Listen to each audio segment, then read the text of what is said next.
Hi guys, Patharamattu സീരിയലിൻ്റെ ഒരു പുതുപുത്തൻ വിശേഷത്തിലേക്ക് എല്ലാവർക്കും സ്വാഗതം.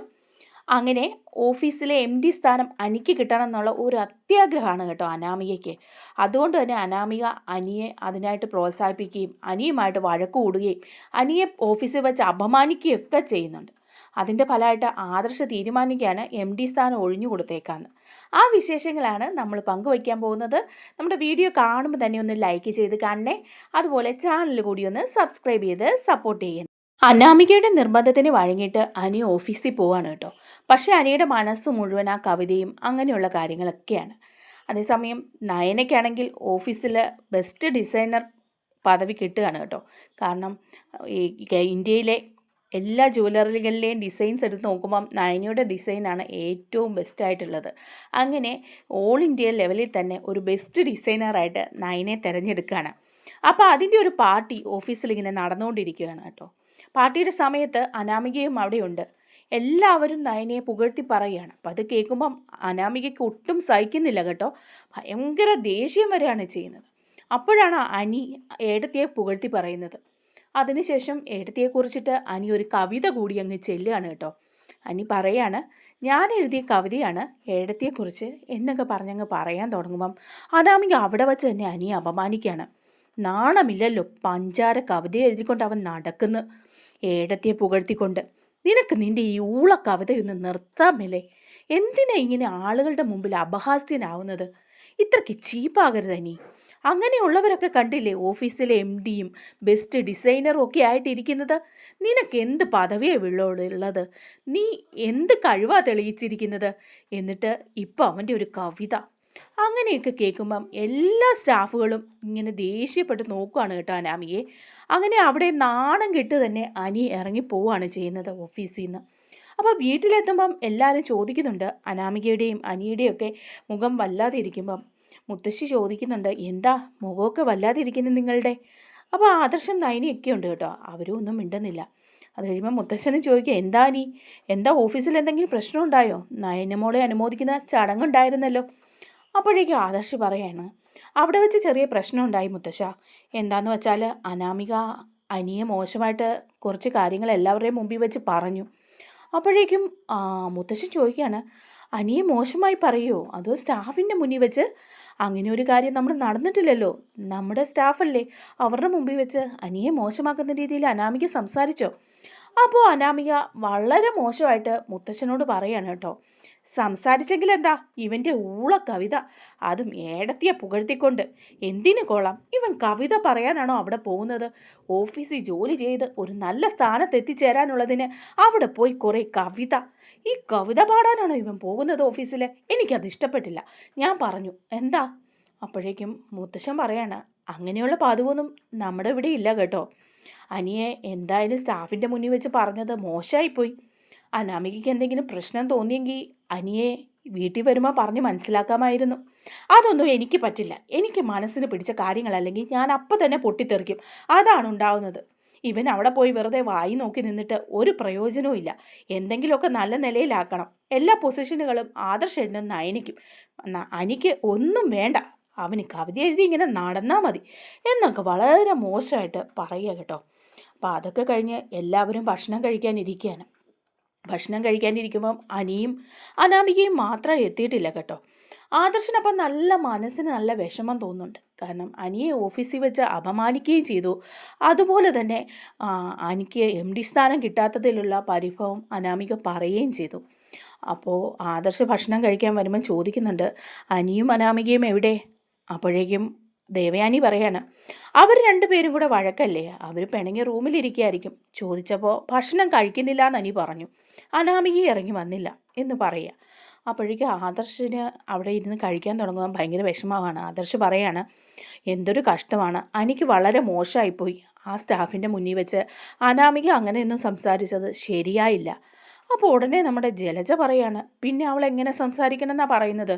ഏടത്തിയെ പുകഴ്ത്തി കവിത ചൊല്ലാനാണോ അവൻ ഓഫീസിൽ പോകുന്നത്? അവളായതുകൊണ്ട് അങ്ങനെയെങ്കിലും ശ്രമിച്ചു. എന്ത് പറയാനാ, എനിക്കെങ്കിലും സ്ഥാനം കിട്ടട്ടെ, അബിക്കോ ഒരു സ്ഥാനവും ഇല്ല എന്നൊക്കെ ഇങ്ങനെ ജലജ എരിവ് കയറ്റുക.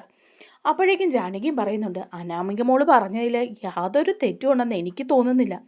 അനി ഓഫീസിൽ പോയി എന്തെങ്കിലുമൊക്കെ നല്ല സ്ഥാനത്ത് എത്തണമെന്ന് ആ കുട്ടിക്കും ഒരുപാട് ആഗ്രഹമുണ്ട്. അതുകൊണ്ടല്ലേ അതിങ്ങനെയൊക്കെ പറയുന്നത്. അവനെപ്പോഴും കവിത കവിത എന്നൊക്കെ പറഞ്ഞ് ഇങ്ങനെ ഇരിക്കുകയാണ്. അപ്പോഴേക്കും മുത്തശ്ശൻ പറയാണ്, ജാനകി, നീ നിൻ്റെ മകനെയാണ് കുറ്റപ്പെടുത്തുന്നത്. അവനൊരു തെറ്റും ചെയ്യാത്തവനാ. അനാമിക ഇങ്ങനെ ആളുകളുടെ മുമ്പിൽ വെച്ച് അവനെ അപമാനിക്കേണ്ട കാര്യമൊന്നുമില്ലായിരുന്നു. അത് കാര്യമില്ല എന്ന് പറഞ്ഞാൽ അച്ഛൻ അങ്ങനെയൊക്കെ പറയാം. ഇവിടെ ആർക്കെങ്കിലും വേറെ എന്തെങ്കിലും സ്ഥാനമുണ്ടോ? ആദർശന് മാത്രമല്ലേ ഉള്ളൂ ഓഫീസിൽ ഉയർന്ന സ്ഥാനമുള്ളൂ. അനിയെ 2-3 കമ്പനികൾ ഏൽപ്പിക്കാനായിട്ട് പറഞ്ഞതല്ലേ. എന്നിട്ട് ആരും ഒരു സ്ഥാനവും അനിക്ക് കൊടുക്കുന്നില്ല. അപ്പോൾ ജലജ പറയാണ്, അബിയെ പിന്നെ എല്ലാവരും തഴഞ്ഞിട്ടിരിക്കുകയാണ്. അവൻ ഉഴപ്പനാണെന്നൊരു പേരുണ്ടല്ലോ, എല്ലാ ആദർശന് തന്നെ അങ്ങ് കൊടുത്താൽ മതി എല്ലാവരും എന്നൊക്കെ പറയുന്നത് കേൾക്കുമ്പോൾ മുത്തശ്ശനും അങ്ങ് വല്ലാണ്ടാകുകയാണ് കേട്ടോ. അപ്പോഴേക്കും നമ്മുടെ ആദർശ് ഭക്ഷണം കഴിക്കാതെ അവിടുന്ന് എണീറ്റ് പോവുകയാണ്. അപ്പോൾ നയനെ വിളിക്കുന്നുണ്ട്, ആദർശേട്ടാ ഭക്ഷണം കഴിച്ചിട്ട് പോവും, കുറച്ചെങ്കിലും കഴിക്കേ. അപ്പോൾ ആദർശ് പറയണേ, വേണ്ട നയനെ, എനിക്ക് വയറ് നിറഞ്ഞു, ഒരുപാട് നിറഞ്ഞു. ഇന്ന് അവിടുത്തെ ഫംഗ്ഷനും ബാക്കി ഇവിടുത്തെ വിശേഷങ്ങളും എല്ലാം കൂടിയായിട്ട് വയറും മനസ്സും എല്ലാം നിറഞ്ഞു എന്ന് പറഞ്ഞ് ആദർശ് റൂമിലേക്ക് പോവുക. അപ്പോൾ റൂമിൽ ചെല്ലുമ്പോൾ നയനെ ചോദിക്കുന്നുണ്ട്, ആദർശേട്ടന് നല്ല വിഷമമായല്ലേ ഭക്ഷണം കഴിക്കാതെ പോയത്? പിന്നെ അതെനിക്ക് വിഷമമാകാതിരിക്കുമോ? അനാമിക എന്തെല്ലാം കാര്യങ്ങളാണ് പറയുന്നത്. ആ കുട്ടി എന്താ ഇങ്ങനെയൊക്കെ പറയുന്നത്? എനിക്ക് നല്ല ദേഷ്യം വന്നതാ, അവിടെ വച്ചൊന്ന് പൊട്ടിക്കാനും തോന്നിയതാ. പിന്നെ അത് മോശമായി പോകുമല്ലോ എന്ന് വെച്ചാൽ ഞാനതൊന്നും ചെയ്യാതിരുന്നത്. അനിയുടെ മനസ്സ് വല്ലാതെ വിഷമിക്കുന്നുണ്ട്. അനാമികയ്ക്ക് നടുവിൽ കിടന്ന് അവൻ വല്ലാതെ വലയുന്നുണ്ട്. പാവം അനി, അവൻ്റെ ജീവിതം ഇങ്ങനെയൊക്കെ ആയിപ്പോയല്ലോ എന്നൊക്കെ പറയുമ്പോൾ നയനയും പറയാം, ശരിയാണ്, കമ്പനി സ്ഥാനങ്ങളൊന്നും കിട്ടാത്തതിൻ്റെ ദേഷ്യമാണ് അനാമികയ്ക്ക്. അനിക്കായിരിക്കണം എല്ലാം കിട്ടേണ്ടതെന്നൊരു അത്യാഗ്രഹമാണ് അനാമികയ്ക്ക്. അപ്പോൾ ആദർശ് പറയാണ്, അത് നേരാ, എനിക്ക് ഈ സ്ഥാനമോ MD സ്ഥാനമോ ഒന്നും വേണമെന്നില്ല നയനെ. നമുക്ക് സന്തോഷമായിട്ട് ജീവിച്ചാൽ പോരെ, നമ്മുടെ കുടുംബം സന്തോഷമായി ഇരുന്നാൽ പോരെ, നമ്മുടെ കൂടെയുള്ളവർ സന്തോഷമായി ഇരുന്നാൽ പോരെ. ഞാൻ ഈ MD സ്ഥാനം ഒഴിയുക വളരെ ഭാരമായിട്ടാണ് എനിക്കിപ്പോൾ അത് തോന്നുന്നത്. അനിയെ തന്നെ ഓഫീസ് കാര്യങ്ങളെല്ലാം ഏൽപ്പിക്കാൻ പോവുകയാണ്. തൽക്കാലം അവന് MD ആയിട്ട് ഇരിക്കട്ടെ.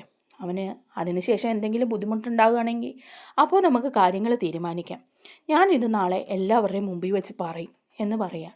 അപ്പം നയനയും പറയുന്നുണ്ട്, ആദർശേട്ടൻ്റെ ഇഷ്ടമാണേ അങ്ങനെ ചെയ്യാം. അനി വല്ലാതെ അനാമികയുടെ മുമ്പിൽ നാണം കിടുന്നുണ്ട്. അങ്ങനെ പിറ്റേ ദിവസം എല്ലാവരും ഇങ്ങനെ ഇരിക്കുമ്പോൾ ഓഫീസിൽ പോകാനുള്ള തയ്യാറെടുപ്പിൽ അനി ഇറങ്ങി വരികയാണ് കേട്ടോ. അതേസമയം ആദർശും ഇറങ്ങി വരുന്നുണ്ട്. ആദർശ് പക്ഷേ വീട്ടിൽ നിൽക്കുന്ന രീതിയിൽ തന്നെയാണ് വരുന്നത്, ഓഫീസിൽ പോകാനുള്ള വേഷത്തിലല്ല. അപ്പോൾ എല്ലാവരും ഇങ്ങനെ നോക്കുകയാണ്. അപ്പോൾ ദേവയാനി ചോദിക്കുന്നുണ്ട്, എന്താ ആദർശേ, നീ ഇന്ന് ഓഫീസിൽ പോകുന്നില്ലേ? അപ്പോൾ ആദർശിൻ്റെ കയ്യിൽ ഒരു പേപ്പറുണ്ട് കേട്ടോ. ആദർശ് അത് വിട്ട് ഇറങ്ങി വന്നിട്ട് പറയാണ്, ഇല്ല, ഞാനിന്ന് ഓഫീസിൽ പോകുന്നില്ല, ഇന്നെന്നല്ല ഇനി കുറച്ച് നാളത്തേക്ക് ഞാൻ പോകുന്നില്ല. അതെന്താ കാര്യം എന്ന് ദേവയാനി ചോദിക്കുകയാണ്. അപ്പോൾ പറയാണ്, അത് ഞാൻ ഓഫീസിലെ എല്ലാ ഉത്തരവാദിത്വവും തൽക്കാലത്തേക്ക് ഒഴിയുകയാണ്. അനിയെ ഞാൻ ഏൽപ്പിക്കുകയാണ് കേട്ടോ. ഓഫീസിലെ MD സ്ഥാനം ഞാൻ അനിയയ്ക്ക് കൈമാറുക. അപ്പോൾ അനി പറയുന്നുണ്ട്, വേണ്ട ഏട്ടാ, എന്താ ഈ പറയുന്നത്? MD സ്ഥാനം എനിക്കോ? എനിക്കതിനുള്ള കഴിവൊന്നുമില്ല, എനിക്കതിനുള്ള പരിചയവും ഇല്ല. അപ്പോൾ അനാമിക പുറകെ നിന്ന് പറയാണ്, അതിനൊക്കെ എന്താ പരിചയം, ചെയ്തല്ലേ അനി നീ പഠിക്കുന്നത്. അപ്പോൾ എനിക്ക് ദേഷ്യം വരിക. അനി പറയാം, അനാമികയെ നീ മിണ്ടരുത്. അപ്പം ആദർശ് പറയണേ, നിങ്ങൾ തമ്മിൽ വഴക്കുണ്ടാക്കരുത്, ദയവ് ചെയ്ത്. നിങ്ങൾ തമ്മിൽ വഴക്കുണ്ടായാൽ ഈ കുടുംബത്തിലെ സമാധാനം പോവും. അതുകൊണ്ട് അനി MD സ്ഥാനം ഏറ്റെടുക്കണം. തൽക്കാലത്തേക്കെങ്കിലും കുറച്ച് ജോലികൾ ചെയ്യണം. പിന്നെ എപ്പോഴെങ്കിലും പറ്റില്ല എന്ന് തോന്നിയാൽ അപ്പോൾ നമുക്ക് അതിനൊരു തീരുമാനമെടുക്കാം. മുത്തശ്ശനും എല്ലാവരും കൂടി അതിനൊരു തീരുമാനം എടുത്തോളും. ഇപ്പോൾ നിങ്ങളുടെ ജീവിതത്തിൽ ഇങ്ങനൊരു കല്ലുകടിയായിട്ട് ഈ MD സ്ഥാനം നിൽക്കരുത്. അതുകൊണ്ട് അനി ഇന്ന് മുതൽ MD സ്ഥാനം ഏറ്റെടുക്കണം. ഞാൻ തൽക്കാലത്തേക്ക് ഓഫീസിലേക്ക് വരുന്നില്ല എന്ന് പറയും. അപ്പോൾ ഏട്ടാ അതൊന്നും ശരിയാവില്ല എന്ന് പറയുമ്പോഴേക്കും നയന പറയാണ്, അതാ നീ ഇത് ഏട്ടൻ പറഞ്ഞാൽ കേൾക്കണം. ഏട്ടൻ പറയുന്ന എല്ലാ കാര്യവും നീ കേൾക്കുന്നതല്ലേ, അപ്പോൾ ഇതും നീ കേൾക്കണം. നീ ഓഫീസിലെ സ്ഥാനങ്ങളൊക്കെ ഏറ്റെടുക്കണം. അപ്പോൾ അനി സമ്മതിക്കുകയാണ് കേട്ടോ. അങ്ങനെ അനി ഓഫീസിലെ കാര്യങ്ങൾ ഏറ്റെടുക്കുകയും ആദർശ് കുറച്ച് നാളത്തേക്ക് ഓഫീസിൽ നിന്ന് മാറി നിൽക്കുകയൊക്കെ ചെയ്യാൻ കേട്ടോ. വീഡിയോ ഇഷ്ടമായാലൊന്ന് ലൈക്ക് ചെയ്യാനും ചാനലൊന്ന് സബ്സ്ക്രൈബ് ചെയ്ത് സപ്പോർട്ട് ചെയ്യാനും മറക്കല്ലേ. താങ്ക്